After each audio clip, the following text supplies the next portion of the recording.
ابهرتك صح؟ ايه رايك فيا؟ انت مين؟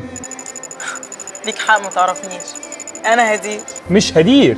لا والله العظيم هدير، انا بس متقله الميك اب سيكا عشان ميك اب سهره يعني وفرح وكده، دي حاجات بنات انت مش فاهمك. بقول لك تعالى انا هفهمك الموضوع ده.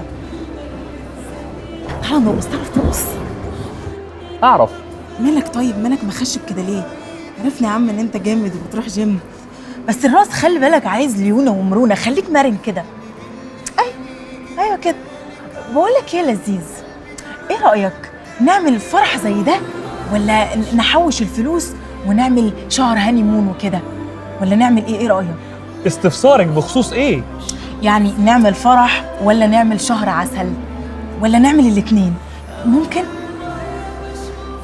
ممكن. ايه ده بجد؟ امتى طيب؟ ها؟ ولا دلوقتي؟ ما تيجي دلوقتي بقى ويلا بقى، ولا امتى؟ قول لي انت امتى. لما يجيلك عريس. ايه ده؟ ايه اللي الذوق دي يا لذيذ؟ انت عايز تسيبني بعد ما رقصت معايا؟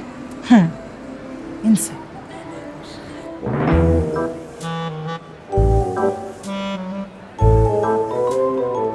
هو مش يلا بقى ولا ايه؟ لا لسه يا فندم شويه. هو ايه اللي لسه؟ لسه يا فندم. طب يعني انا نفسي افهم ايه اللي معطلك؟ في اكل والله بيستوي جوه. طب اديني اللي استوى ادوق واقول لك رايي. معلش لازم كله يطلع مره واحده. طب معلش سؤال، اتفضل. هو كل واحد ليه قد ايه ياخده من الاكل ده؟ لا كل زي ما انت عايز. ما تقولش كلام انت مش قده. لا قده على مسؤوليتي. يعني اكل كل براحتك. طب الحساب كام؟ ببلاش. هو ايه اللي ببلاش؟ كله هنا ببلاش. الاكل ببلاش؟ ايوه. يعني مفيش مينيت تشارج؟ مفيش ايه؟ مينيت تشارج مفيش؟ لا مفيش مينيت تشارج. لا ربنا يفتح عليك في المشروع ده، الله اكبر. مشروع؟ الله اكبر، ربنا يبارك لك فيه وتزود فروع يا رب.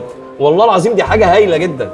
بس معلش بقى انا عندي سؤال. اتفضل. هو لو واحد ما اكلش في بوفيه قبل كده او ما اكلش خالص وحب ياكل ويحلي، ايه الاجراءات؟ يعني اجيب ورق ايه؟ هات ورق زبده. ورق زبده؟ يا عم بهزر معاك، ورق زبده ايه؟ تعالى يا سيدي كل براحتك، مفيش اي اجراءات. حبيبي والله شوف اديني يخليك. اقسم بالله. بس على فكره بقى انا مش اول مره اجرب الموضوع ده. والله جربته فين قبل كده؟ عندنا، بس اللي بينزل لي اكله ما اختارش.